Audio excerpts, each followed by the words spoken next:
that was a very enjoyable lunch stop. There is a reason why this job is overrunning slightly, and it's definitely not helped by Dan's hospitality. There's some champagne left in this bottle, Dan. Yeah. Right, back to work. So today's job, apart from sitting down and necking a bit of champers for lunch, has been to cut, and I'm now going to lay the coping stones, the slabs for the top of this feature wall. And this is using quite a nice formal Indian sandstone. I think the grey colour is going to work very nicely and in keeping with some other aspects of the garden here, which has got some grey, and it just makes the whole feature that little bit more formal. Obviously cutting the slabs on a curve like this has been a little bit taxing, and the slabs, which started off as 600 by 300 rectangles, have been cut into a slight sort of wedge shape, so they're smaller at the front and larger at the back to allow me to create and maintain that curve as I'm laying the slabs. In cutting the slabs, you end up with a very, very smooth face on the stone that looks quite unnatural compared to that ribbon edge of the natural guillotine stone. So then it's a case of going around that cut edge with a hammer or something else, fettling the stone and just breaking up that very, very smooth line. And the next job now is going to be to get these laid. Well, fast forward another few days since the last post. Coping has been completed, that's all down, and today's first job this morning is going to be to point all of these joints. We've also done a little bit more work and progress on the pond itself. The inner ring of circle has been put down, which is acting as the retainer to hold back all of the gravel for the planting zones. And as we speak, the gravel is also going in. So the pond is really starting to come forward now in leaps and bounds. So that inner collar or inner ring of stone is just pieces of York stone that have been chopped up to make kind of uniform brick-ish sized pieces, and then mortared into place,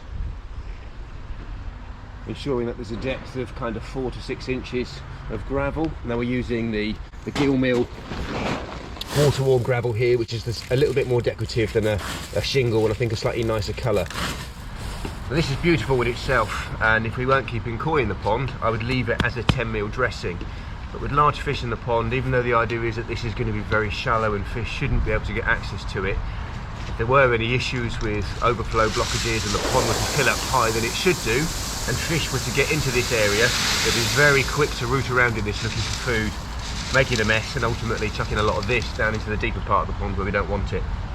So for the sake of the plants, which are going to prefer rooting and growing into a finer aggregate like this, the bulk of this is 10mm, and then there'll be a finished sort of dressing of 1 inch or so of the 20mm, a slightly larger gravel, which is going to hold this down, big enough that the fish aren't going to be able to root around in it and chuck it in the pond, but it's such a shallow layer that it's not going to impact or impede any future growth of the marginal plants around the edge.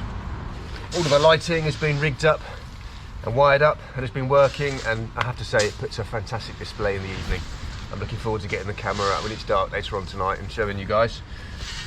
What I love about the Awaza Lunaqua Power LEDs, which is what these are, is that they're a very, very bright light, enough to illuminate the pond rather than just act as a marker light. So when the water's clear, this pond will glow, it will be illuminated, and the uplighters on the stonework look fantastic and really reveal the texture and the colours of that stone and make it a lovely feature at night time. The Lunaqua Power LED has got a submersible transformer or a hub that can sit in the pond, and you can connect up to 4 lights to this hub, and that keeps it nice and tidy. It means that all the cables are left in the pond and you don't have to run individual flexes from every light out of the pond and join it up outside. Simply plug and play, and then you've got one final mains cable flex that comes from the transformer exiting the pond, and then it can be plugged into a nearby socket or a switch box. One grumble I have with these, and I have mentioned it before and otherwise I still haven't rectified it, is the length of flex that you get pre-attached to the transformer is woefully short. Any submersible device needs to have, in my opinion, at least the factory standard 10-metre flex that you get supplied with exterior pumps.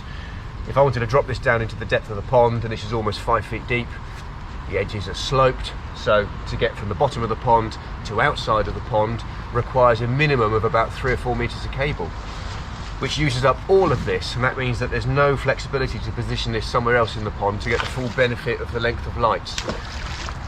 And obviously any sort of join, I don't want to do it underwater if I can help it, although I'm well aware that you can get fully submersible joins. I think it's always best if you can to make a join out of water. So it's very restrictive where you can position this with the short length of flex supplied. And Waza, if you're listening, please, please, please supply these transformers with longer length of cable. So first job of this morning is to point up these coping slabs. Now I'm using a slightly stronger mix of the standard mix of the 4:1 that we've been using for the construction of the pond. This is a 3:1 mix, slightly different ratio, 1 part sharp sand or gritty sand, 2 parts soft sand or builder sand to 1 part cement, a little bit of plasticizer, much less water, just enough to be able to get this to kind of stick together like a snowball. And the idea is that it's moist enough that you can trowel it down to create a smooth finish and get it in the joint, but it's dry enough that you're not going to stain the edges of the stonework, which is going to be very visible on the grey. If you find when you're putting it in the joint that it's too dry, you can flick over some water or give it a little mist or a spray so that you can then get it damp enough that you can trowel over it. Once I've done that and I fill the joints, I'll let it go off for a couple of hours, and then I'll come back and I'll just very delicately brush it over, because I don't like that really smooth polished trowel effect. I think it's much nicer if you give it a light brush.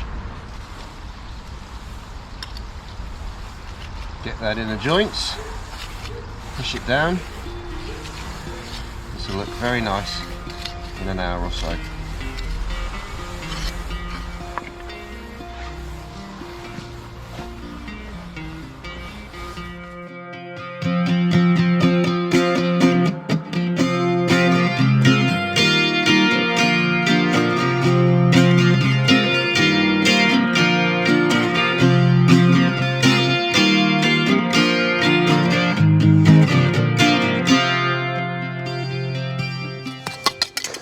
This is like the last day of a job on ground force or garden rescue.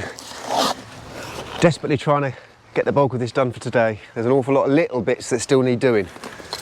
And one of those jobs is there's a few areas where the rock is a little bit low and I need some areas that need to be infilled. So I'm just going around now with some slivers of rock, levelling off and getting the sort of slopes that I want, so that when the coping stones go down later on in the future, we've got a nice sort of level, uniform slope and flat areas for those slabs to go onto. Daniel's busy washing more gravel. How are you getting on with the gravel? Well. Lovely. 3 tons of gravel he would have washed by hand in a wheelbarrow. I did tell him it's not necessary, but he wants clean gravel in his pond. I thought he would have given up by now, to be fair. Yeah. You got more stamina than I have. This is finally the stage where I can see the light at the end of the tunnel, and it feels like we're coming to the end of this job. Adding the gravel, adding the... What? Turn off yet? No, you just ruined my filming.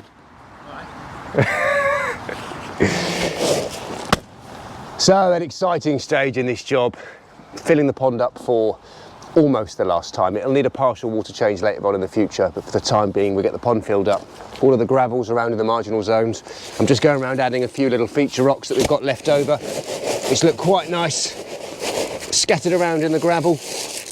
And it also creates a nice little platform and stepping stones for any wildlife that might fall into the pond to get out again. So, we get the pond filled up, we can get the water blade on, and we can get the light switched on, and that'll be the first time that you guys get to see this thing lit up at night time, and it does look stunning. The staff around here are excellent. Thank you very much. Very welcome. Cheers, Lily. So these guys are almost going to get a chance to go back into their pond. Another few weeks and they'll be ready to go. But one very important thing that we need to do is to start to acclimatise the fish to the new water parameters in the pond. Obviously, the bulk of this has been filled over the weeks with tap water. Chlorine will naturally disperse, but there's other chemicals within the tap water which aren't good for the fish. Just the general water parameters, pH, hardness as a result of the stonework and the cement that's gone in the pond is all going to buffer the water and make it that much harder. So it's just going to make it very different to what the fish have been used to. So we've dropped the level of the pond in here a little bit, the level of the holding tank, and we're just adding a bit of the water that we've got in reserve in the holding tanks, which has obviously been sat in that pond for a little while, topping this back up again. just so that their water is diluted a little bit with some of the reserve water, and it will just give them a chance to start to get used to the different parameters of this reserve water. And if we do that 2 or 3 times over the next few weeks, it'll give the fish a much better chance of acclimation before they go into the main pond.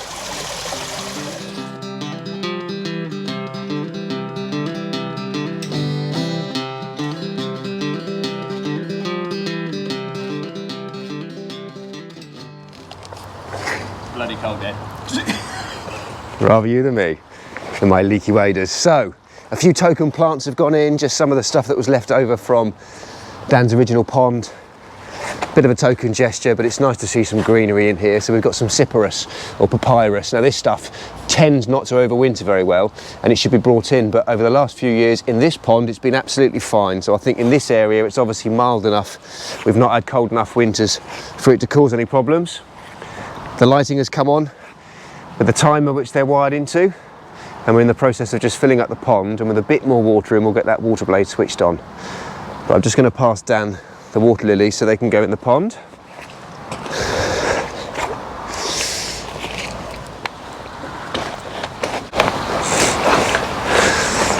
thing I can confirm it. It's bloody cold. Now typically you wouldn't keep plants or water lilies in a koi pond. Koi like to rummage around in the basket, and they'll tend to eat and break some of the new shoots, and so plants never really get a chance to establish themselves. But if you get an established plant in a big basket and you have a big robust variety of lily covered in a grid so the fish can't actually get down to the planting substrate, then you can very successfully grow water lilies even in a koi pond.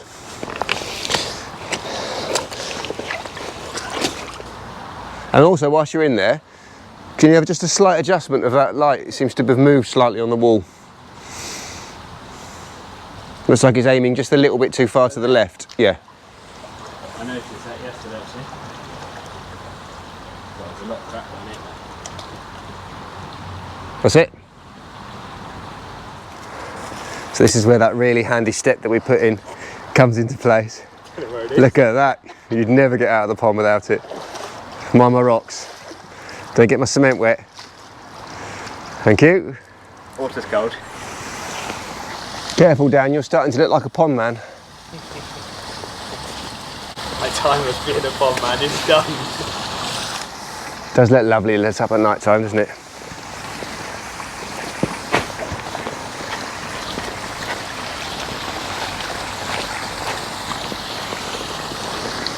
And just that bit more water in the pond makes the sound of that blade so much softer. And we've still got 4 or 5 inches of water-ish to go before the pond's full. So not too noisy, not too splashy, and a very nice feature. Look at the shadows from the plants on the wall with the lights. That's lovely, isn't it? Now we're not going to get the full benefit of these lights in the pond until the water clears. So for the time being, a lot of these lights have just been directed onto the rock face of the stonework at the back to give a little bit of illumination.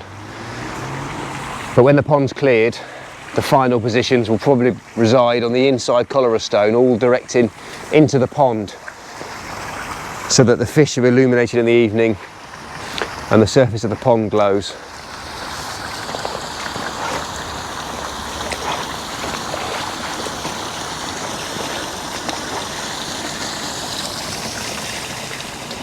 Now, apart from a load of tidying up, that's the bulk of this job done, or what was originally the bulk of the job I was supposed to be doing. I was supposed to be stopping here, and then the remainder of the edging stone was going to get done at a later date by another company.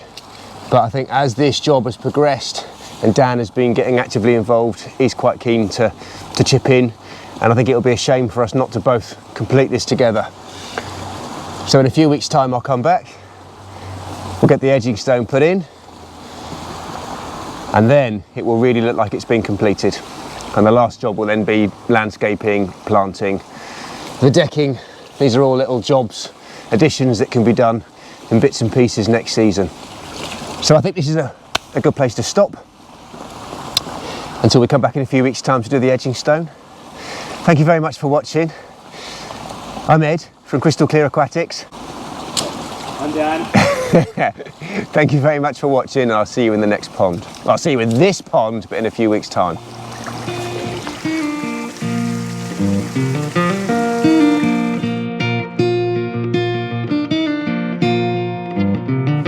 Well, good morning and welcome back to the Hesperian Hotel Pond. It's been a couple of weeks since we completed the stonework at the water blade up and running and the pond filled, and I've been off doing other various autumn services, and I've now come back to start the pond edging, and it's this stage which is really going to finish this job off and get the garden looking a little bit tidier. Now again, just like the coping on top of the water blade wall here, we've opted for a nice very formal grey, Canada grey Indian sandstone, and the next couple of days are going to be spent laying all of the stonework around here and getting this pointed up. So the foundation for these edging stones, predominantly a large portion of that is actually the edging stone around the pond, obviously that was built inside the pond liner. But outside of the pond liner we've dug a trench, filled it up with 4 to 6 inches of a sub base, MOT or scalpings, a mixture of smaller and larger particles that when compacted down with a whacker really bind together to form a nice firm foundation. So that provides a suitable foundation for these, which are then going to be bedded on an inch or two of muck. Each of these stones has to get cut obviously to follow the curve around the edge of the pond, but it's really starting to finish it off now.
Well, this morning's progress has been pretty good. Done a large section of the pond here, although there's still an awful lot more to go. So just like when I was doing the coping above the feature wall over there, all of these stones are being cut so that they're slightly tapering, thinner at the front, slightly broad at the back, so that I can maintain a nice curve front and rear. I said rear. Oh dear. All the cut edges are being fettled, and why does fettling and rear just sound so bad together?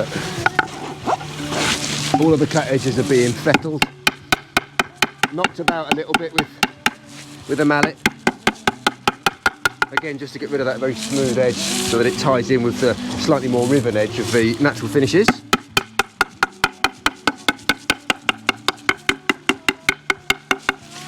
And then these are being laid on a full bed rather than a dab.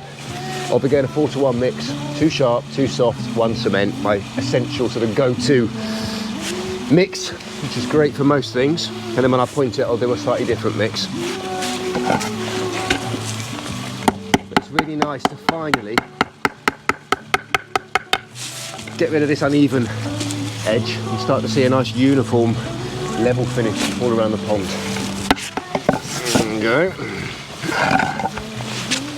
Now these slabs are obviously getting a bit wet where I'm cutting them, so before I lay them along the edges I'm just giving them a wipe down with a towel so that when the slop comes up between the joint it doesn't end up smearing over the edge of the stone. I mean, these all need to have a bit of a clean before I go today, and I'll give them a good brush down, and then tomorrow I'll give them a proper brush over to get rid of any of the last sort of stains and mortar that might still be on there.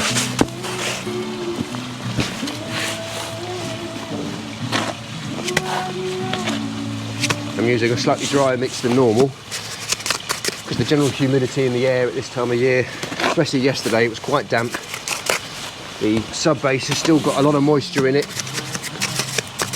and that'll just make the mix a little bit wetter than I need if I've already mixed it to the right consistency. So I'll mix it just a little bit drier, and then by the time it's picked up some of that moisture, it's the perfect moisture level. I'm using my fingers as a gauge for the joints between the slabs, and then a nice rubber mallet to knock the slab down.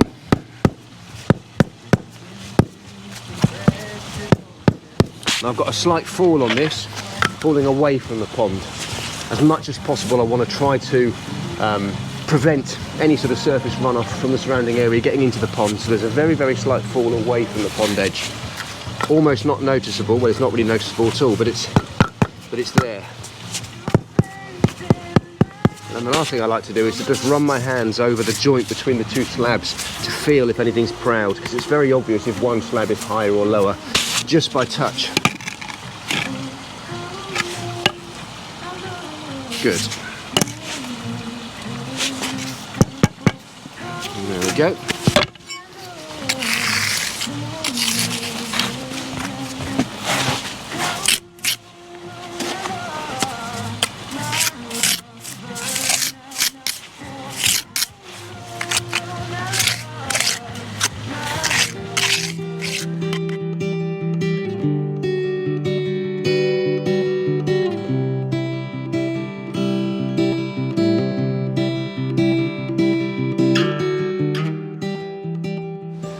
Well, good morning. Another day on the job. Since last posting, I've completed a little over half of the paving around the pond, and then very frustratingly we've had to stop because the weather's turned really, really cold. And it's just not worth risking putting down any of the slabs with the temperatures that are forecast over the next few days, sort of -5, -6. So we'll have to pick up when the weather turns a little bit milder. But in the meantime, we're going to transfer the fish from the holding tank into the pond, get the last filtration system rigged up and put back onto its proper base, and just do a little bit of general tidying. It's flipping freezing this morning, and we're still yet to get to the really, really lows that we're expecting over the next few days. I kind of wish now that I had stuck to tropical fish rather than pond fish. The emphasis being on tropical. I think those warm temperatures would have been rather nice. Just going to get my muddy footprints all over these slabs. It's very satisfying walking on the edge though, isn't it? Nice. A lot of pointing to do.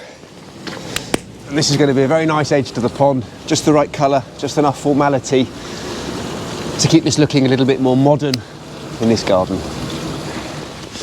So yesterday Dan had already introduced one of the fish into the pond just as a bit of a guinea pig, a tester, just to see how it fared.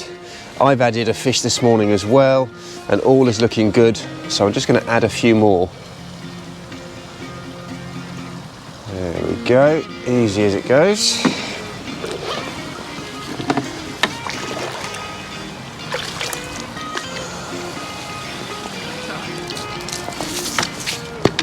That water is freezing on the fingers. So whilst the fish holding tank is emptying, we are taking the opportunity to rig up the second filtration system. So we've carried over the second tank, which was flipping heavy, I tell you.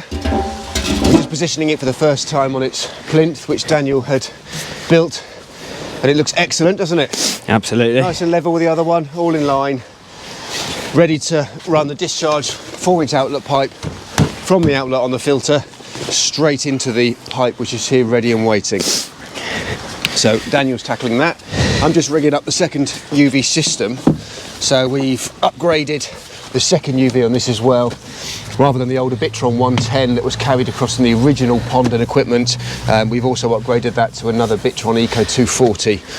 So 240 watt system on one and a 240 watt system on the other. So lots and lots of UV. Fantastic for clarification and sterilisation, and it should mean that we have a lovely clear pond next spring and summer. And I've said it on camera, Dan, so there's no excuses.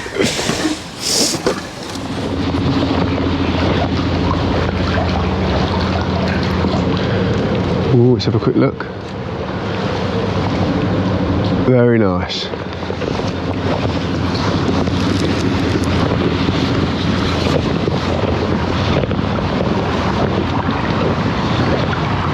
And off he goes into the murky depths. Koi, a very messy fish. Look at the state of this tank in the last couple of months. What a mess.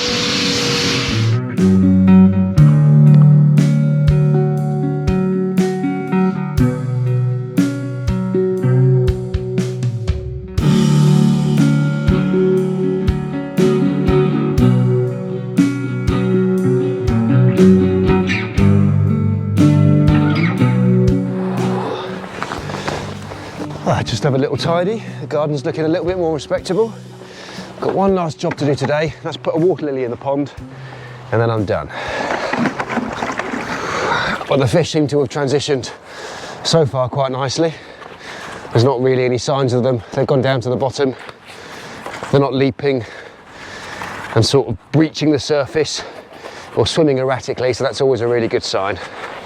So it's pretty cool. Water temperature is cold. It's about 5 degrees, so they should probably just bolt to the bottom and stay there, not doing very much for the time being. I've got this one last lily to put in the pond, and then I'm done. Now, there's probably not really any more that's going to get done this side of Christmas, where it's too cold for the laying the slabs. I've got a couple of weeks of doing some busy bits and pieces, so I think we'll pick up in the new year, spend a final 2 or 3 days to get the last of the slabs down. If we get some mild weather, fingers crossed we do, I can then crack on and get the pointing done, and then really it is done, apart from some planting later on in spring, and obviously landscaping and general tidying in the garden, but that's a different job entirely.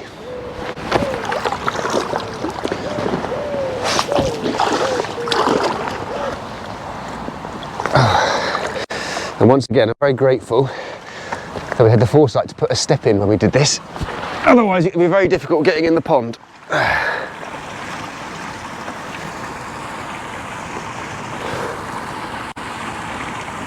Oh, that is cold.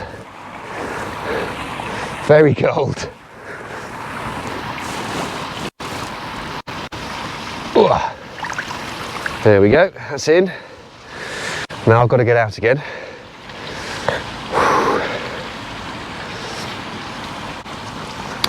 Well, for now and for a couple of weeks, that's it. Thank you very much for watching again. Ed from Crystal Clear Aquatics, and I'll see you in the next pond, which will probably be this one. Oh, that's cold.